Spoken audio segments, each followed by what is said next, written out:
Hello, everyone. This is Kelsea. Thank you for tuning in to the Health Chats podcast. Today's guest is my dear friend and roommate, Miranda Knutsvik. She is a holistic nutritionist, but she is also so much more than that. In this conversation, Miranda dives into her own personal story with finding nutrition as a means of healing some serious health concerns that she had from a very young age. She also talks about her journey in quitting alcohol and her addictions with alcohol and drugs. It's a very vulnerable conversation. I think you are going to love it. So let's dive in. Hello. Hello, Kelsea. Cheers. Cheers. My friend, my beautiful friend, Miranda. So I'm really excited about this podcast because you are like one of my best friends. You are also my roommate, housemate, Yes. soul sister. We have this deep spiritual connection, I would say, that I don't have with everyone. And I reflect every single day on how grateful I am for our friendship and that we met and we've connected through the community, which I've connected to so many people through. It's like a hub inside out. Yeah. And now here we are today having a little chat, a health chat about, our journey. We're going to talk a little bit about nutrition. You're going to share your journey in sobriety. And really, I just want it to be like conversational. We were chatting before this, and I think there's always the nerves that are like, okay, what are we saying? What are we talking about? And really, this is just a conversation.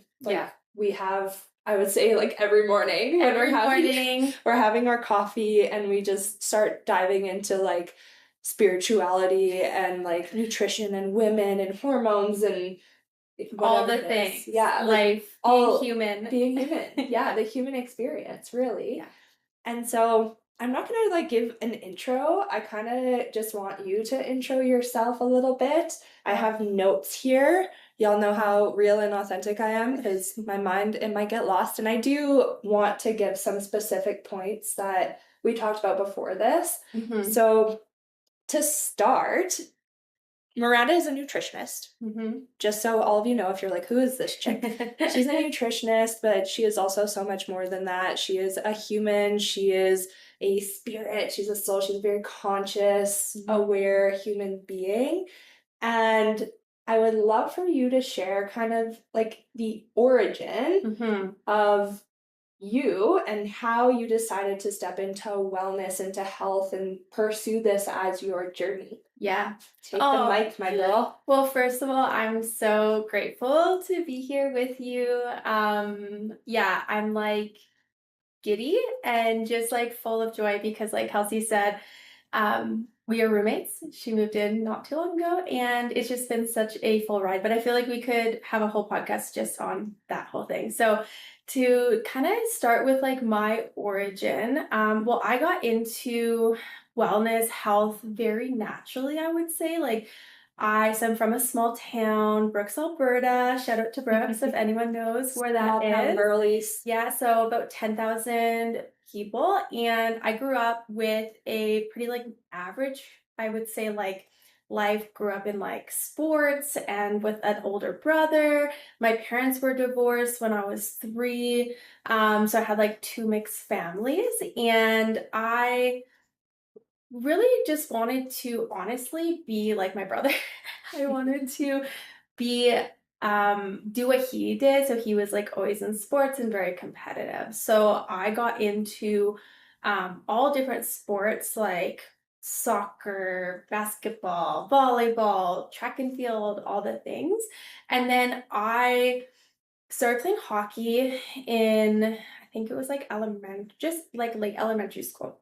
And I didn't really know what I was or who I was outside of sports. Like when you're a kid, I just think you're involved in sports and then you go home and you play and then you go to school and then you go to sports. And so I ended up, I guess like fast forward, becoming pretty competitive in hockey. I played women's AAA hockey, which was really exciting at the time, but I kind of behind the scenes had this mask on because I was dealing with chronic pain, like a lot of fatigue, brain fog, just like muscular pain. And I honestly thought it was normal because I Mm. just had like this low level of like pain and just like soreness all the time. And so, How old were you when the pain started? Because you said you started yeah, playing from a really young age, yeah, and it sounds like you specialized, like you were like straight hockey. yeah, If you're playing triple A too, like yeah.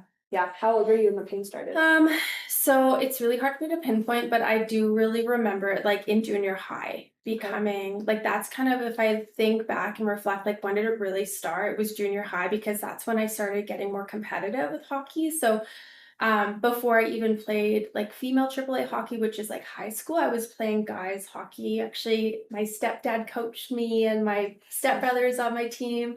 And so that's when it really started.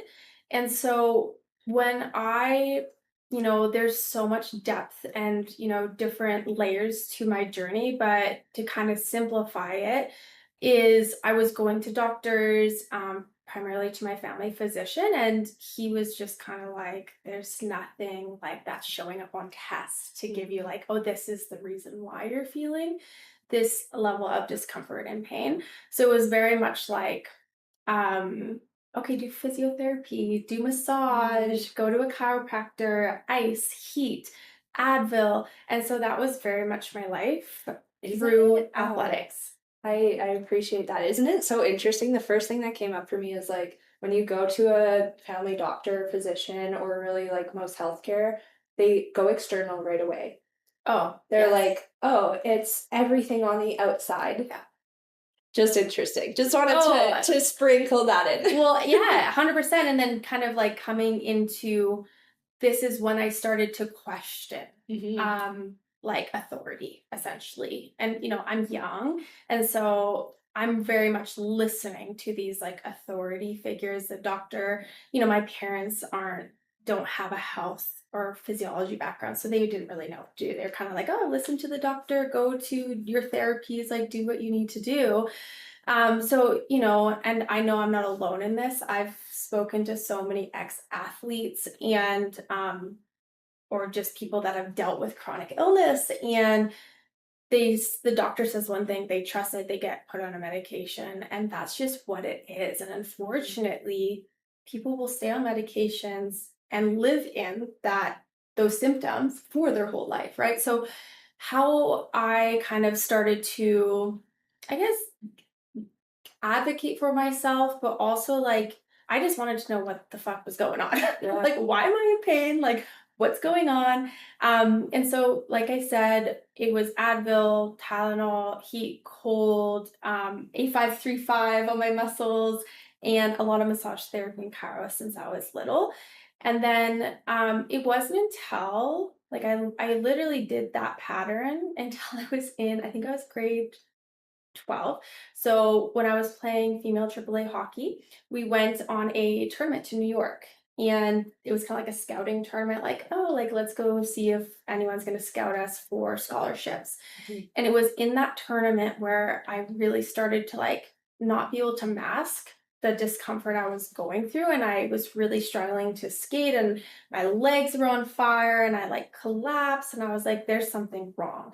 And so that was actually like the moment in time where I was like, fuck, like I can't just be kind of moving through this anymore. Like I need to get to the bottom. And so that's actually literally the last time I played hockey was in that tournament, Grade 12. grade 12. And it was like, I think it was like halfway through the year. Mhm. And so when that happened, we like I stayed there, watched my teammates play, and then we came back home, and my mom was like, okay, like we'll just go privately for an MRI, like try to get this figured out. And so we did all the things, and they still were like, yeah, like we don't know like Mm. what's going on. And then my mom was like, well, you have to make a decision. Like, are you gonna continue playing hockey? Like, are you gonna quit? Like, what's going on? And I was like, well, I can't play and there's no answers for treatment. So I remember I was in my brother's room. I don't even know why I was in my brother's room, but I remember this like vividly. I was in my brother's room and I had to call my coach. And now I'm like trying to remember his name. That's hilarious that I forget his name. But I call him and then I'm like, yeah, like I have to, like I'm quitting. Like I don't know what's wrong. I'm in a lot of pain, da da da. Holy. And in that moment, I was like, who am I? Yeah, I was thinking that like I hear of so many athletes who you identify so deeply with your sport Yeah. and the way that like first off, good for you for being able to say like I need to stop doing this, Yeah. but the mental Yeah. battle of identity of like who am I? Like Mhm. who are you without this thing that has consumed so much of your time? And like I never played high level sports or anything, but just through conversations with clients and like people who I worked with in the past and being around athletes. I grew up working in an arena, so like Right. Yeah. seeing, you know, all of the hockey boys and girls like Totally. just Yeah. living there basically. It's a lot to just say, hey, like I'm quitting, I'm Oh, finishing it. So yeah. like from that moment, because we could go so many ways with this, but Yeah. like mentally, like Yeah. how were you, because we already know you were physically struggling. Yeah. How were you mentally after that? Yeah. So this is really where my mental health spiraled like Mhm. deeply. And I remember, yeah, so that moment in time, I remember going into my actual room from my brother's room, looking in the mirror and just breaking down. Mhm. And just I think the hardest thing, Kelsey, was that I couldn't say to my coach, I'm quitting because this is wrong with me. Mhm. I was, oh, I'm getting emotional talking about it. I was so confused because I was like, I know I'm in pain and like I'm not, I can't function like I used to, and it's getting worse, but the doctors don't have an answer for me. So Mhm. there was like this kind of voice in the back of my head where I was like, am I making it up? Yeah. Right. And so it was really confusing. I went into depression. I had really bad anxiety, and that's where I really started to isolate. Yeah. Because like you kind of highlighted, like, and I've talked again, like to so many athletes, and whatever the sport is, you have that such sense of tribe and community. And I wasn't a girly girl, right? So like now it's like I'm not playing hockey. Like who are my people, right? I was competitive. I connected through sports. I wasn't partying in high school a lot. Like I did a little bit after that. I like went crazy. Yeah. But because I was so like focused on sports, it's not like I had this like big group where I was like, oh yeah, I can just go hang out with them now, you know? Yeah. And so that's really when I didn't know the label of like depression and anxiety at that time. But I knew like I had a lot of like intrusive thoughts of like, I don't want to be here anymore. Who am I? Like I had a scholarship as well. That, you know, it was like a Div 2 school, and who knows if I would have taken it, yes or no, but still it was like I didn't have a plan. I was Yeah. never like that person. A lot of people know, like, I want to be this when I grow up, or I want to be a Totally. mom. I was like, I don't really know. I'm just going to like go as far as I can with this hockey thing. Well, that was your plan. That was my plan. That was Yeah. your plan was hockey, and I mean, with the scholarship, if you were still playing hockey, you probably would have just gone for it Yeah, it was an option. and like done the thing because that's what you knew. Yeah. So let's dive a little bit into like the mental side of things because I think like a lot of people listening, and I want to like give to maybe the audience like Yeah. what can they take from this.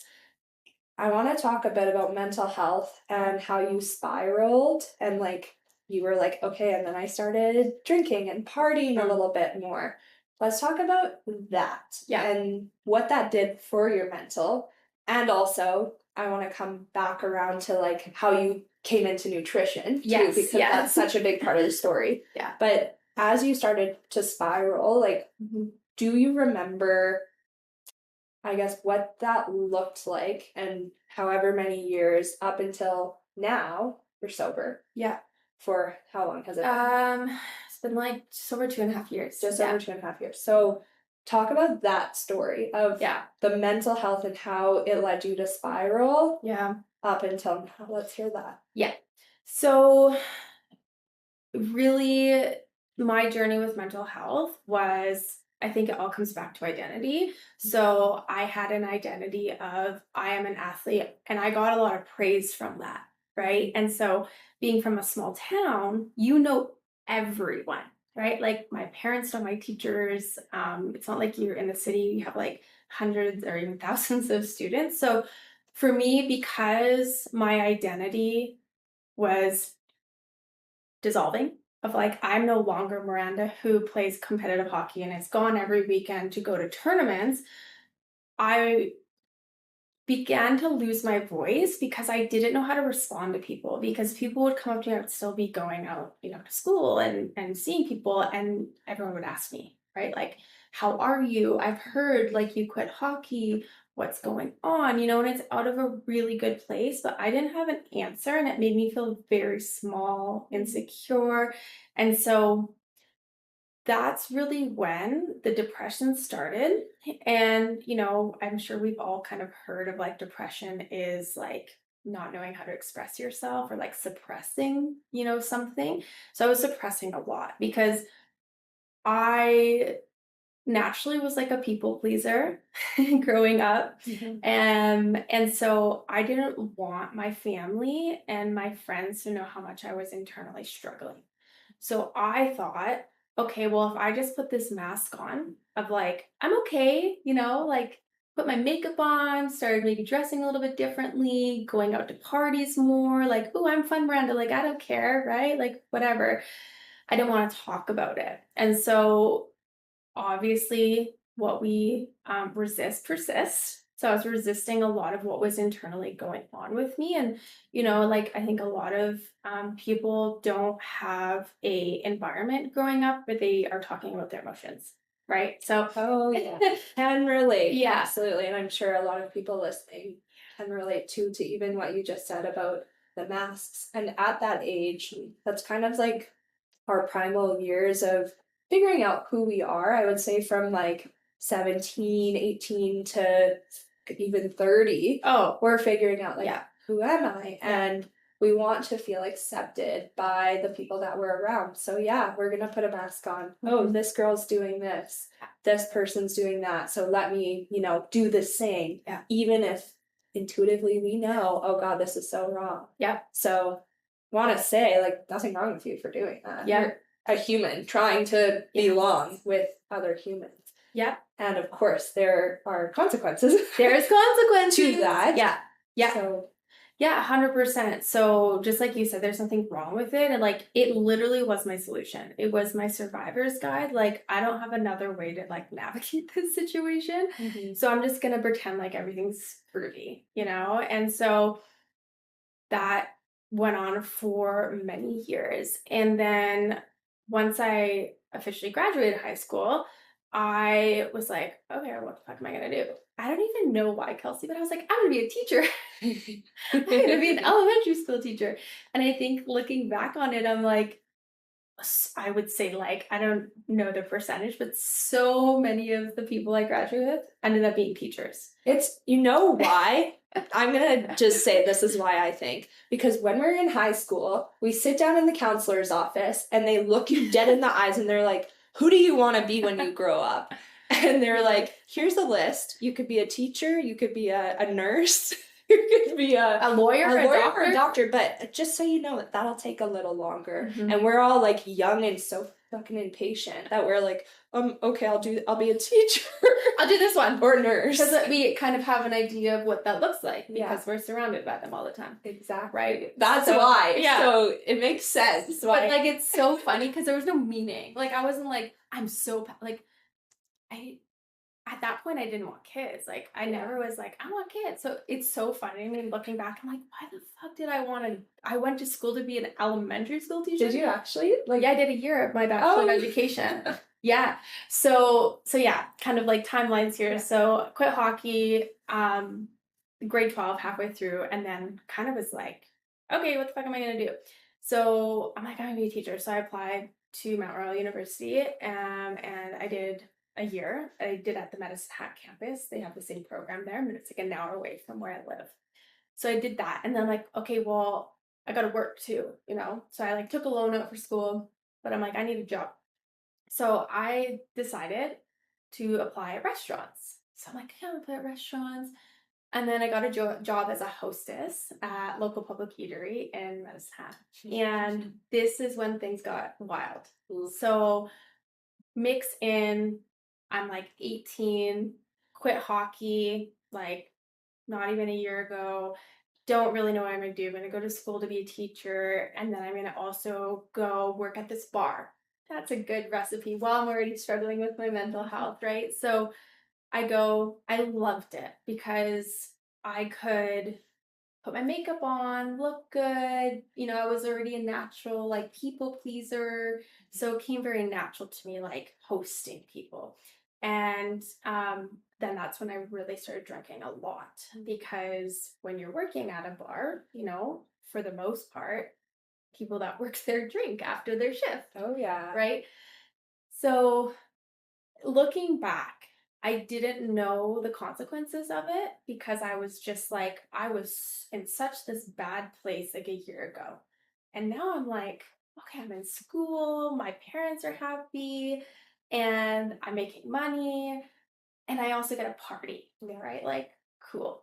And then yeah, that led to like work, drink, party, go to school. And I was like, still didn't do any identity work of like, Yeah. who am I, right?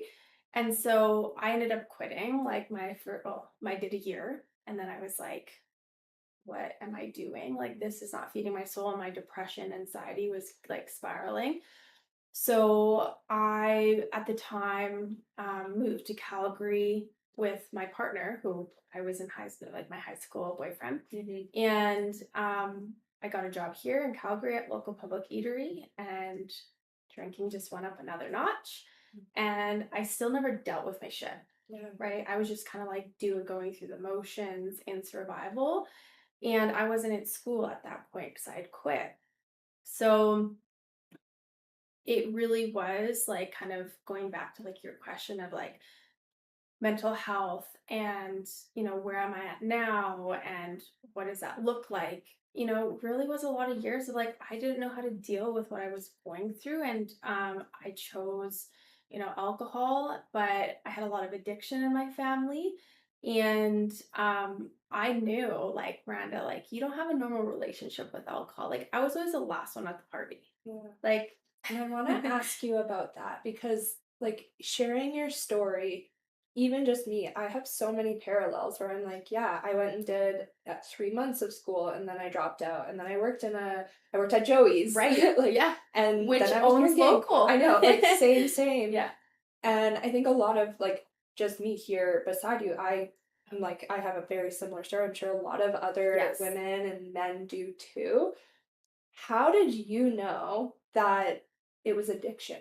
Yeah. How did you actually look at it and say, "Oh, this is a problem?" Yeah. Because I think some people might not know what addiction actually looks like. Mhm. And for me, I've shared on this platform before, like, I just quit. I decided to just quit. Right. It wasn't something that I, had a give and take with. It was just like, no, I'm done. Yep. So for you, how did you first acknowledge and realize it was addiction? And then what did that quitting journey look like? Yeah.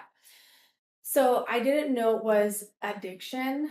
I had like an intuitive knowing that like I had a very unhealthy relationship with alcohol, and then it turned into drug use later on, but I didn't know.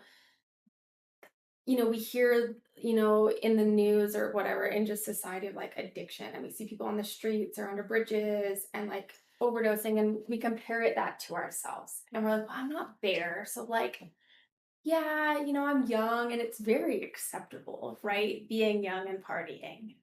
So I think for me, there was um there was a mix of a few really unfortunate situations that I had been in. But before I kind of go into like some specific things that happened to me and like circumstances I put myself in. I think a really important and pivotal point in my journey is that um when I was in this kind of working, serving, partying, and that vicious cycle, my stepsister was also struggling with addiction, and like she is my rock, I would say, and like still to this day is such a mentor for me in sobriety. And she speaks publicly about this, so it's okay for me to talk about it. But you know I knew I was struggling, but because my family already had someone in that, my stepsister, who was going through it, I didn't want to also burden them, right? So I think for me, I was like, okay, well, it's not that bad. I also, that people pleasing, like, I don't need to like make a big deal about it. So I'm gonna like hide it as well as I could. And then it got to a point where I had hit my version of rock bottom multiple times, where when you go through that much pain, emotional pain and embarrassment and shame, you kind of go, okay, well, the pain of staying the same is now like more than the pain of like making a change. So I would say the first really like big wake up call, and I know I've talked to you about this was in 2018, so 7 years ago, which is crazy to think it was that long ago. But I was going through a breakup, and I was on like a 2 or 3 day bender. I don't even know. And bender. So when you say Yeah, bender, because some people might be like, what is that? What is a bender? Yeah. And they Like might be binge. doing it and they Yeah. don't really know. Like what does that look like? Yeah, so bender like binge drinking. So is like you're drinking for like multiple days in a row, right? So you're not having a break, right? Yeah, So like all day, morning. well, so I was working, I was Yeah. serving, so I'd go to my shift, and then after my shift, some friends, we'd drink until, I don't know, 2, 3 in the morning, Yeah. sleep, work, and then do it again. We did that for 2 to 3 days. And Yeah. so at that point, you're not conscious, No. right? You're kind of just like a shell of yourself. Mhm. And so I was in one of those, and I remember a friend walking me home. I was living by myself at that point. I had a studio apartment with my can friend Jellico. Cat, Can, Daisy Can. Can. She had a can. I had a can. Kitty? My cat, my kitty, Frangelico. So he was at home, and I went home. My friend walked me to the door, and I remember it vividly, which is really surprising. But I didn't have a toaster at that time, and so I put a bagel in my oven, and I probably decided, well, while it's toasting, I'm gonna just lay down. And so I laid down and I passed out. And my oven stayed on. And the next thing you know, I wake up in the hallway, like naked, because I had like living on my own, right? Sleeping naked. That's what your girl does. And I'm in the hallway, I have a blanket over me, and my vitals are being taken by EMT. And I'm just like, oh my God, what happened? Obviously, I'm in panic and shock.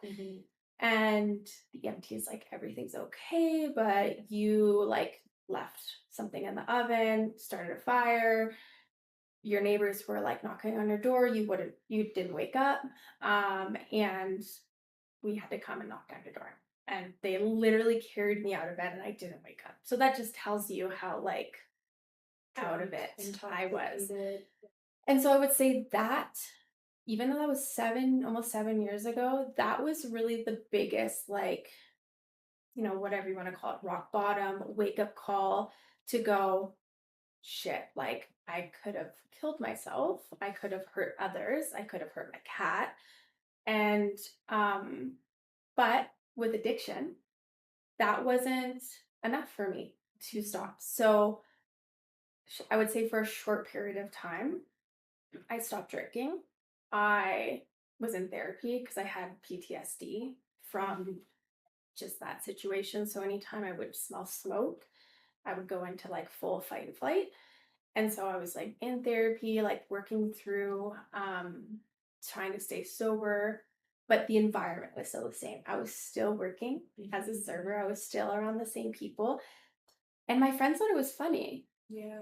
right? So, And that, so Miranda's told me this story yeah. before, and I appreciate you sharing because I know like how close that story is to your heart and Yeah. like vulnerable it is for you to share it. So thank Yeah. you for sharing. I'm sure some people can maybe relate or take something from it, Yeah. but especially the PTSD. That's something that it's not light. It's not something that people hear or like I know a little bit about PTSD, but Mhm. barely enough to really Mhm. speak to it. Mhm. But I think what you said about, being around the same people and they thought it was funny Yeah. just goes to show that how your environment, how important it is. Yeah. Like your support system, your people who you're Mhm. with. Because, like you said, yeah, that was 7 years ago. Mhm. And then what happened afterwards? Continue. Yeah. No, and I'm glad you highlighted that because, you know, through my whole journey, I've had to kind of come back to like, okay, like you can have these like temporary like band-aid fixes, right? Of like, I'm gonna stop drinking, right? And it's like, okay, but it wasn't actually that like the alcohol was the problem. Mhm. It was like my use of it and my inability to just like put down. Like I couldn't just have one. And it really came back to like one, what why did I feel so disconnected? Why did I feel so dysregulated? I was trying to, I mean, alcohol is a short term anti anxiety and pain reliever, right? And I was dealing with a lot of anxiety and I had a lot of pain physically and emotionally. So it was a solution. And I think when it comes to addiction, people can like point the fingers at someone and say, well, just stop. Like, it's obviously not good for you. Like, look at what it's doing. But it's a solution to trying to regulate yourself, but it becomes a vicious cycle. So, in that moment in time, I had the band-aid kind of approach. Okay, I'm not going to drink anymore. I'm going to go to therapy. And I did all that for a period of time until my environment didn't change. So I would kind of go back into old patterns, hanging out with the same people, going to the same job. And before you know it, I'm in the same spot. Like I'm back to binging and benders and whatnot. So fast forward is that where I would say I really started to have another awakening, so you call it. I went to Australia because, who doesn't like to just escape from your problems for a few months? And we love to use travel for that. I love to run away. Not anymore. Yeah. But I did. Right, totally, right? And they're all attempts to like fix something, Yeah, we right? have like Yeah. the way we're looking at it is very, good intentions. Yeah. Our intentions are great. Yeah. But what we don't know is wherever you go, there you are. I think that's a quote. Yes. I love to whip random quotes out of my Yin yang. pockets. But yeah, wherever you go, 100%. there you are. So there you Yeah. were in There Australia. I was. Yeah. So there I was in Australia by myself, and I got a job at a hostel, and I was cleaning rooms. And again, environment, right? So I go to Australia, I'm by myself, I'm in this hostel, and of course, everyone that's working there is partying. Like, everyone's doing the same thing I'm doing, right? Like, we're trying to get out of our day to day and go travel and have fun. We're young. So I think at this point, I'm probably maybe, oh God, 21, 22, maybe around there. So I go to Australia and I do the day to day, I'm working, go to the beach, go to the pool, meet some new friends, and then I'm partying a lot. I was there for 2 months or 3 months total, but kind of 2 months in, I was like, fuck, Miranda, you're creating the life that you had home, but you're just with different people and in a different country. And that's where I really started to reflect on what the heck I have been avoiding, which is I haven't still had any clarity answers around me quitting hockey, that whole like identity crisis. And so I started isolating again. And I've told you this story. This is when I started like binge eating. Mhm. So I kind of had my 2 months of fun there. And then I was like, I can't do this anymore. But then again, coming back to, well, the partying and the friends and the distractions was a solution. It was an escape. So because I decided not to do that anymore and I'm in Australia by myself, I would work and then I would go to the beach by myself and I would binge eat. And another attempt to like soothe myself, regulate myself. And it got so bad that my go-to thing was chocolate almonds. I know we've Oh, talked yeah. about. I love the anything that you can just snack Oh, on. Yeah. yeah. I still don't really like chocolate almonds because of that whole experience I'm though. the yeah. So when were we talking about this? Like a Not too couple long weeks ago. ago or something? Yeah. I think because I shared it in one of my podcasts, maybe like the chocolate Yeah. almonds. Mhm. And it's just so again, The interesting, like parallels. our Yeah. parallels, which like to me it makes sense why we're friends for just like a random tangent. Yeah. But also like if you and I have these similar experiences, how many other women or Exactly. humans Yes. have these experiences? Yeah. And by sharing them, like I do believe that like vulnerability, it is the way to true human connection. I just 100%. like I hope and like crave in my heart that someone hears this and they're like, Yes. "Oh my god, me too." Yes. Like I'm not 100%.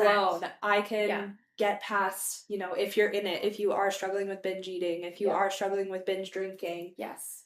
You can get through it. you absolutely can. It And is there, so possible. There's proof. Two yes. women sitting here right now. That's Yes. proof. And, there's, and I love you so much for sharing that and just like bringing in like those little like important pieces because, yes, why am I sharing so vulnerably right now is because, and I just actually kind of talked to you about this, is vulnerability is so powerful. And for me in my life, I've shared some of this stuff publicly, but mostly in like one-on-one client work where I can share these little tidbits of my journey and I see literally that the woman in front of me like soften a little bit and like, oh my God, she's not perfect. And like she sees that like humanity in me. And it's so, so important because kind of going back to me sitting on that beach, I'm in Byron Bay, Australia. Beautiful, right? So I'm in one of the most beautiful places I've ever been, and I feel so lonely, full of shame. So, like, what the fuck is the purpose of life? Like, in this existential crisis, and I'm like in my early 20s, and just trying to hide. Like, I would literally, like, I'd be sitting there, I had like my hat on, like eating my bag of almonds, and I'd be like on watch. Like, is anyone looking at me? Is anyone like noticing what I'm doing? What if someone from the hostel I'm working with sees me? Right. So that fear of being judged and, just not accepted. Right. So me sitting there and then I, would eat so much that I would physically be like, I feel like I'm gonna throw up, right? And so I know I've talked to you about this of when I look back and reflected on that piece of things, I wasn't so I ended up, binging and what's it called? Not vomiting, but purging. Purging. For I think it's hard because when you're in it, it's such a blur, but I think it was going on for like a couple weeks. And I didn't do it because I was like trying to control my body. And I really had to think about this. Like, was I doing it because I didn't want to gain weight? But it wasn't. I was doing it because I literally ate so much that I could like feel it like coming up and I was so bloated and sick. And then I would purge and then I would feel better and be like, okay, like have some relief. But then the guilt and the shame and like just confusion because you're in it and you're like, why am I doing this? Like, You know that it's wrong, yes. but you do it anyway. You do it anyway. Yeah. Yeah. Yep. And so that whole situation happened. And that was really the trigger to a full on breakdown. So because I was like purging, I was undernourished, I was drinking, my chronic pain came up really intensely during that period. And it got so bad. I don't know if I've talked to you about this, but it got so bad that I like went to the hospital in Australia and was like told them what was going on. My history was chronic pain. And I was like, I don't know what to do, but I'm in a lot of pain. And they did a bunch of tests and they gave me like a IV for like hydration, and they're like, you should probably like go home. Right. And Like so back to Canada? And so I remember her like calling my mom. I was supposed to be traveling for a year. Mm. So there was also that like, fuck, like I've come here, I've been here for 3 months, and now I'm like gonna call my mom and be like, hey, Yeah. and how do I explain what I just gone through? And so I didn't tell her. She actually probably doesn't even know that part of the story. Mom, if you're listening, Yeah. hey, now you know. Yeah. But kind of this long story, and the point that I'm trying to kind of highlight is that when I came back to Canada, I was in, I would say, probably the worst physical, mental, emotional, spiritual state that I had ever been in my life. Because again, we try so many solutions to like fill this deep hole in ourselves and like just trying to like be okay. And so it was alcohol, it was partying here in Calgary for a long time, drug use, and then traveling, and then that didn't work. And then now I have this other problem of binge eating. And I was just distraught, and I was a shell of myself. So when I came back to Canada and I just broke down to my parents and I was like, I'm not okay. And like, I think it's time for me to like really figure out like what the root of this is, because it all started when I quit hockey in high school. And that's when I started seeing like specialists and paying a lot of money out of pocket for like functional medicine practitioners and just doing all the things I could try to do. And so I was 21 because when I came back, I was 21, and that's when I was diagnosed with fibromyalgia and clinical depression by a specialist. That's when you were finally like, okay, mom, dad, I Yeah, gotta kind of dive into this and like really do something about this. I'm done numbing. exactly. Yeah, that's when it started. Yeah. Yeah. And so what were your next steps from there? Yeah. So yeah, that's really when I guess officially, I'd been seeing doctors for so long and no like definitive like this is what's going on. So I was like, as much as I was like relieved to be like, okay, I have um validation. I have this kind of, you know, some answers. But then I was like, okay, well, I'm going to start researching, right? And so I started researching, and then I realized, okay, well, what does a diagnosis even mean, right? So I'm being told I have fibromyalgia and clinical depression. Sure, that tells me the symptoms I'm experiencing, but it doesn't still tell me why. Yeah. I was like, I want to know why. Like, what's the root of this? So I was put on a SNRI, so a like antidepressant, but was for patients that have chronic pain disorders. And that started when I was 21. So I was on this medication. I was doing physio now more regularly, but to treat these specific conditions, and I was put in therapy to treat the depression. And so as much as, I got these answers, it still didn't really like tell me much, right? And so I kind of was like, okay, well, I do know that when I eat a certain way, I feel better, right? Like I know like if I'm eating more whole foods and I'm hydrated, my pain isn't as severe, because it was very much fluctuating and it was widespread, my pain. And I can explain like the pain as like very much like dull, achy. So it was like primarily through like my jaw, my neck, my shoulders, and then my legs would like burn when I would walk up the stairs, like pretty severely. If I was holding like blow drying my hair, my arms would get really, really like they would burn really bad. So I'm like, okay, I know that when I do these certain things, so like mobility, like stretching, hydration, I feel better. So then I started getting curious. And that's when I kind of started taking things into my own hands. So yes, I was still getting treated through like mainstream medicine.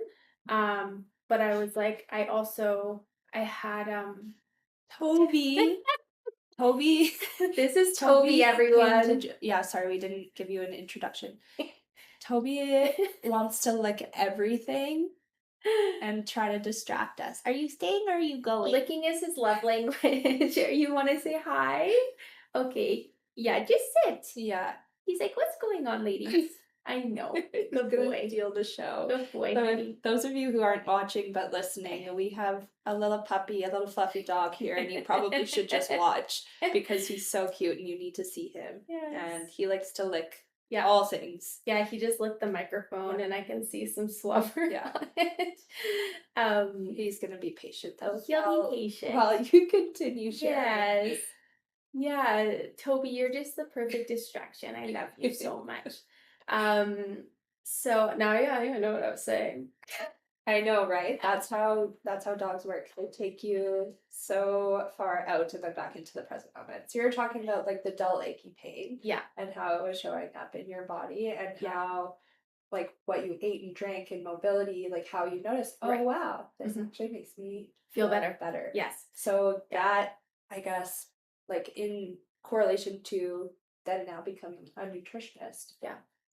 How was that journey? Or I guess like how Yeah. long was that journey? Yeah, What did yeah. it look like? Okay, got you. So, yeah, so that was just me being curious. And then as I was researching nutrition, I stumbled across many different nutrition programs. And so I was like, okay, interesting. Like, have felt so out of control about what is happening with me that I felt empowered to put myself into school to learn a topic that I knew could help me. So I didn't go when I found, so I went to like the Canadian School of National Nutrition as like my first um, program. And I really didn't go of like, I'm going to do this because I want a career and I want to coach people. That was like not my intention at all. I was really like, oh, wow, okay. So there's this school where I live that I could go to and I could learn about human physiology and nutrition and understand my body on a deeper level. And I can now take some control back, right? So that's really when that started. And that was in 2017 or 18. So I went through that. But don't forget here is that like I was still struggling with addiction. So like as much as I was trying my best and I was so like intentional about getting to the root of what was going on, my whole kind of new identity of like dealing with life was through drinking. And so I was still like, had like double lives, really.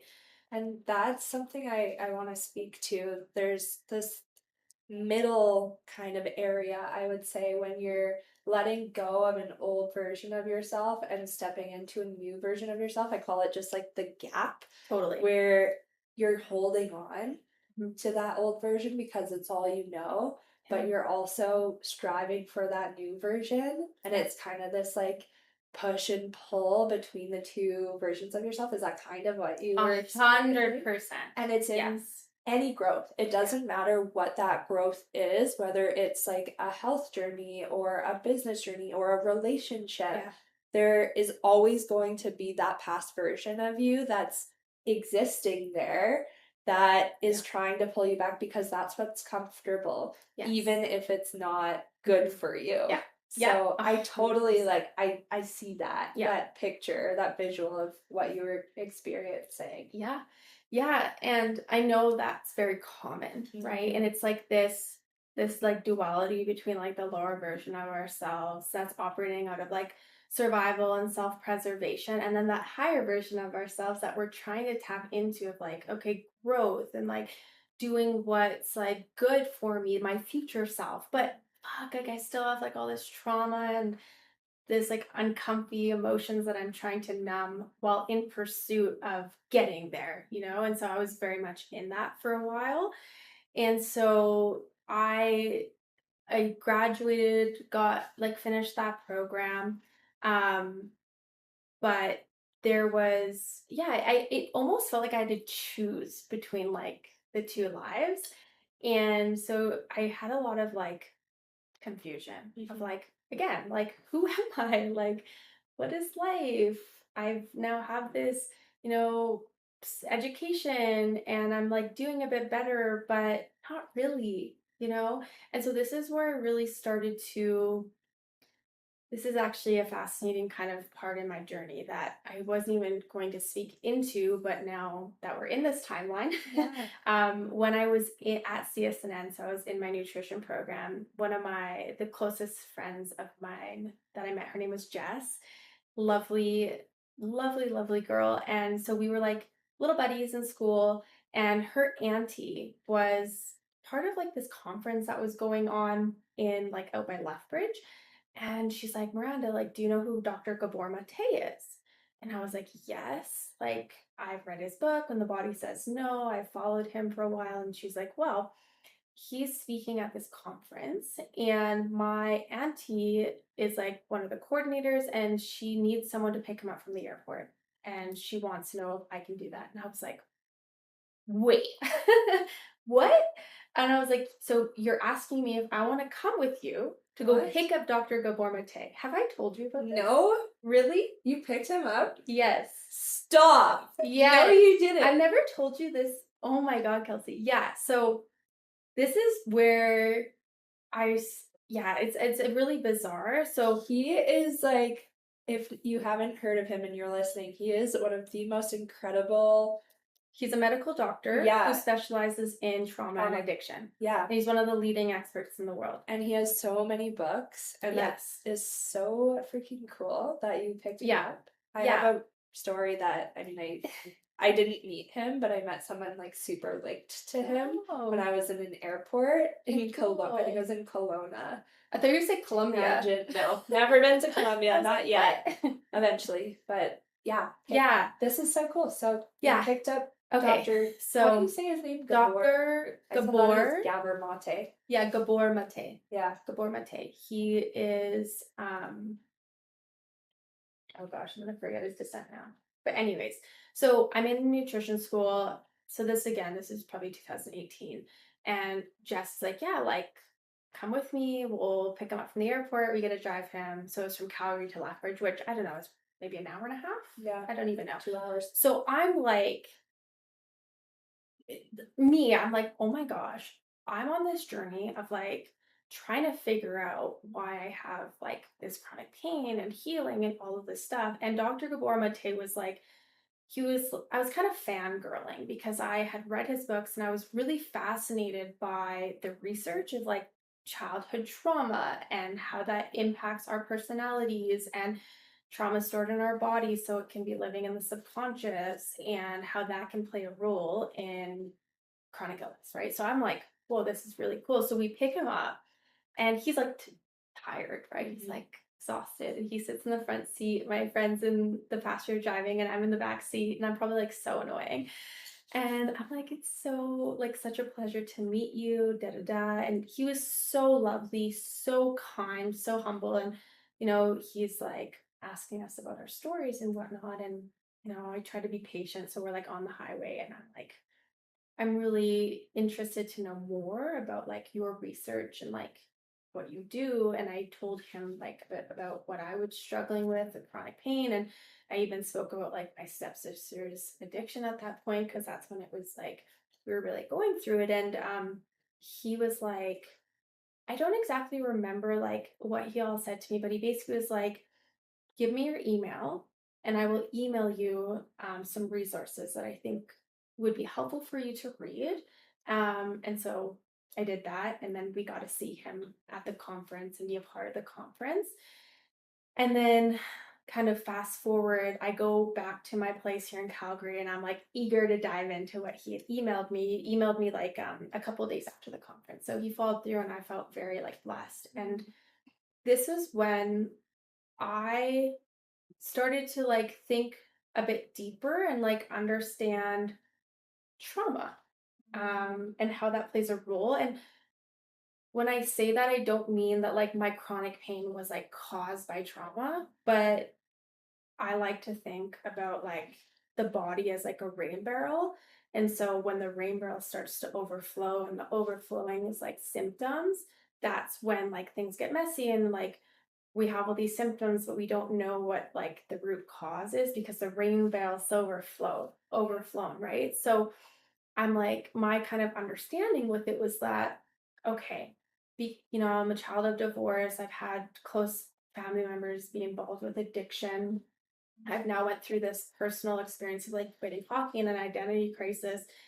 I was asking the question like how much of like trauma and like suppressed emotions is exacerbating what I'm experiencing right now. And I'm like 21, 22. So like that's pretty big questions to be Oh yeah, asking. those are deep, deep questions for Yeah. someone that young, and also it just goes to show who you are now Yeah. and who you have become and who you're continuing to become or Yeah. becoming. But yeah, those are big questions. Yeah. So what sort of answers did you Yeah. get? So, and this is the part of the story I've told you, and you're probably going to connect some dots now, is after that all happened, he referred me to a somatic based therapist here in Calgary. And he said, this is a therapist based in Calgary who has been trained under me and I think could be very beneficial for you to work with her. And I was like, the fuck is a somatic based therapist, right? Because you don't hear of that in like our mainstream And therapy. back then, And it then, was so yeah, new, so totally. new. Yeah. So I'm like, okay, but it's government take. So I'm like, I will listen to what you say, right? I'm like desperate for answers. And so he sent me her website. And I remember looking into her and just being like fascinated. I'm like, okay. And so then I started to like learn about how like emotions are stored in the body and like conventional therapy is very much like talk based therapy, right? So I had been in therapy for a while at that point, and so I'd really learned to like intellectualize the parts of my mental health, but I didn't learn how to feel it, like to actually process it in my body. And that's what somatics is and embodiment is. So I was like, I reached out to her and I started doing sessions with her. And I was getting a lot, it was really uncomfortable. I was like, this is so weird because it wasn't just like, we're talking here. She'd say, like, Miranda, like, she had this beautiful studio, like, sit wherever you feel called to and you feel safe. Okay, so I did. And then she would come and she's like, is it okay if I'm this close to you? And she was so in tune with me that I would say, yeah, it's fine. And she would go, but are you sure? Like, tap into your body. How's your body feel? And I'd say, actually, can you just back up a little bit? So I started to like learn about safety in my body. And And then intuition. It sounds like a intuition. lot of intuition. Yeah. I recently went to a Mark Groves. Do you know Mark Yes, Groves? you told me about I him. went to Yeah. the Mark Groves event and we did an exercise kind of like that. It was with a big group of people, but Yeah. he had you stand like pretty far from someone and Yeah. one person would walk up and you would say like stop there Yes. and say for whatever reason, Mhm. intuitive reason, like that's close enough. Yes. So it sounds like that's Very exactly much. what you were doing. It's boundary work. Exactly. But Right? we don't do that kind of No. work. You're right. In No. traditional therapy, which has shifted a ton, especially in the last like Yes. because this was like 9 years ago ish. No, 7 for 7, me, like 7 years 6, ago. 7 years ago. Yeah. Yeah. So much has shifted. We're a lot more like, thank Yeah. God, people are Yes. doing practices like this. But Yes. yeah, back then, especially like what you said growing up, we don't feel. We don't feel. We're taught not to feel. You Yeah. had been Yeah. numbing up until So this point. much. Kelsea, I was so disconnected from my Yeah. body. I remember she would say like, okay, like tap into like your calves. And I'd be like, where are they? Yeah. Like, and so I did a lot of like dropping from my head and my intellect and my ego to my body, but my body didn't feel safe, right? So it was a lot of that work, but kind of going back to Dr. Gabor Mate, and I started working with, her name is Rita. I started working with Rita, and I was like, I can't afford this. Like, I'm like a young, early adult, and this is where like, and this, you know, is where I'm really passionate about coaching is I'm getting emotional is that he was Rita was like, well, I don't really remember. I have to go back to some emails, but she had said something around like Dr. Gabor Mate has some sort of like program where he can help like support people that he wants to with like this type of therapy. And so he actually paid for some of my therapy for a couple of years. And I was like when you're in it, it's very like surreal. And I just remember like I never had such like just like understanding. I never really felt like super like seen, heard, understood by, my family, not because they didn't want to, they just didn't understand, or like my primary practitioner. So when that whole time in my like early adulthood happened, I started doing therapy with her, and then I had that support from someone I never met. I met once. I started to like feel that love of that like unconditional love, and I did work with her. I haven't seen her in a while, but I did work with her quite a bit for multiple years, and that's actually how I ended up doing psychedelic assisted therapy, which is probably like a whole other Whole other can of worms. a whole other can of worms. And that's when I started like, there's so much to my story, and like still to this day, I'm like, I try not to intellectualize it, because I think as just modern humans, we want like a reason of like this happened because of that, and because we want to control it and we want to be able to fix it. But you know in kind of pursuit of that journey, I had also done additional testing through functional medicine practitioners. I seen like a infectious disease specialist, and was diagnosed with chronic Lyme disease. So that was like a whole other like um, kind of part of my physical pain, is that I had an untreated bacterial infection in my body. I'd been bitten by a tick when I was younger, camping in the States, because we had done a lot of RV camping. Yeah. And so it was my whole kind of journey into where I'm sitting now has been starting with the physical body of like, okay, these are my symptoms. I would say like the beginning of my health journey in pursuit of figuring out like what does fibromyalgia mean, depression, and all of that. I really started with the physical body. Like there's something wrong. Like I have something wrong with my physical body. And so, yes, there was truth to that. Later on, finding out I had chronic Lyme disease. Um, but then, because I had been living in chronic pain for so long and not knowing how to relate to others, that's when I literally had like breaks in my psyche of like, who am I? And then, unregulated nervous system, because we're not supposed to be living in chronic pain, right? So when you're in chronic pain, you have heightened fight flight response. So that sympathetic nervous system. So I had a really hard time like being in parasympathetic, because my nervous system was stimulated. But then I started to also simultaneously look at the emotional kind of body, and understanding that it's not just about treating the physical body, because there's multiple chronic underlying causes that can coexist together, right? Yeah.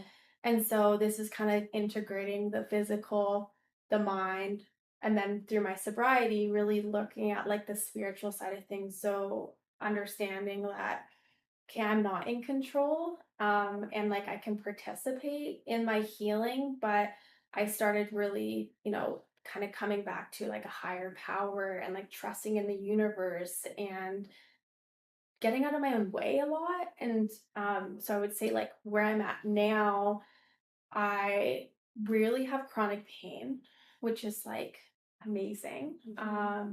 I My mental health, it ebbs and flows, I would say. I don't want to sit here and say like I don't have depression, I don't have anxiety.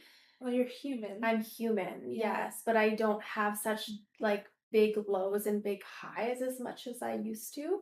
And I'm much more attuned to like the warning signs of it.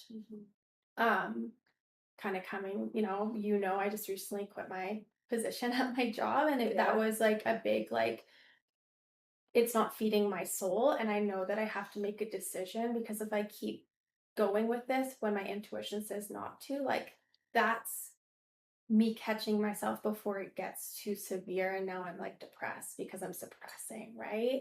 And then I'm sober, and I would say like the most important thing for me has been learning how to remain sober, but not just like away from drugs and substances and alcohol. It's how can I be connected authentically to people like you, our amazing community, our tribe, my partner, and also have a relationship with a higher power.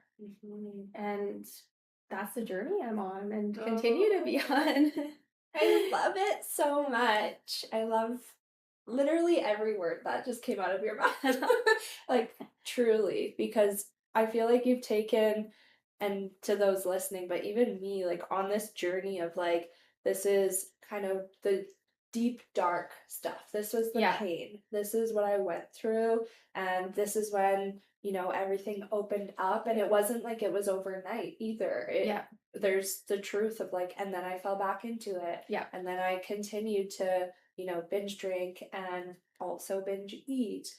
And then, there was this like little glimmer of light, but then I was kind of stuck in between the two. So I think it's really beautiful that you Thank share you. your story, and we need to have another podcast episode because I know this is like just a drop in the ocean of who Miranda is. Yeah. And we haven't even talked about like how you're a coach and Yeah. like how you help people Yeah. with nutrition. But Yeah. like you said, everything is kind of divine. And I think this is what we needed to talk about today. Yeah. Can I say something? Yes. I just want to say thank you for being such like a grounded and safe energy, because what I've shared here is I've shared some of it, but mostly in private settings, but you make it very easy for me to just like feel safe, and like you allow me to like be human, and I haven't had that in a lot of friendships. So thank you.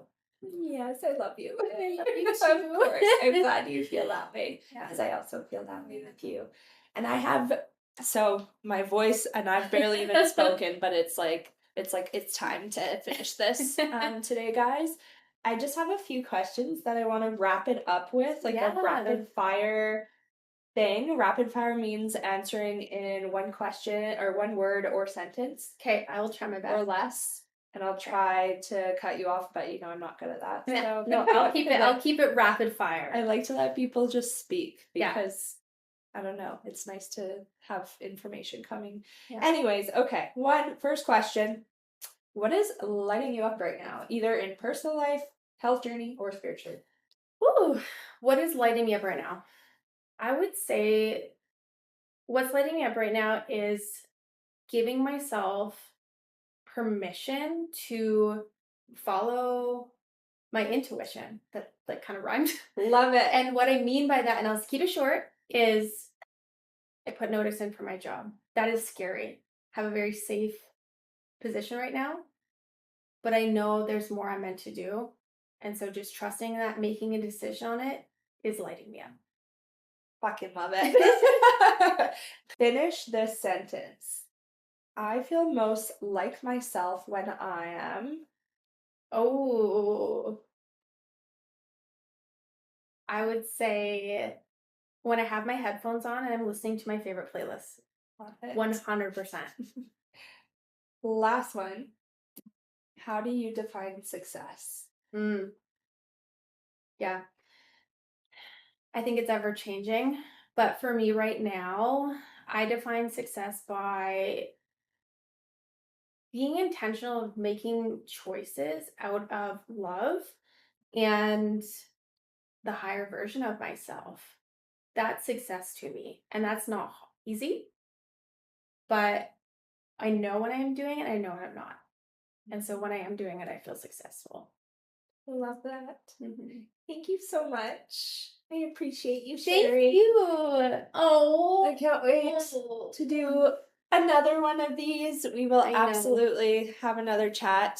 Us when we get together, like we said at the beginning, every morning is like a podcast episode. Yeah, and welcome to our living room, by the way. Yeah, this is our cozy home. This might be like the new studio, but yeah, we'll see. We'll wrap it there. Thank you so much. I appreciate it, and I'm happy to be here. And what are we gonna do now? We're gonna take a break. Have some food. Love it. Okay, amazing. Okay, peace and love. Bye.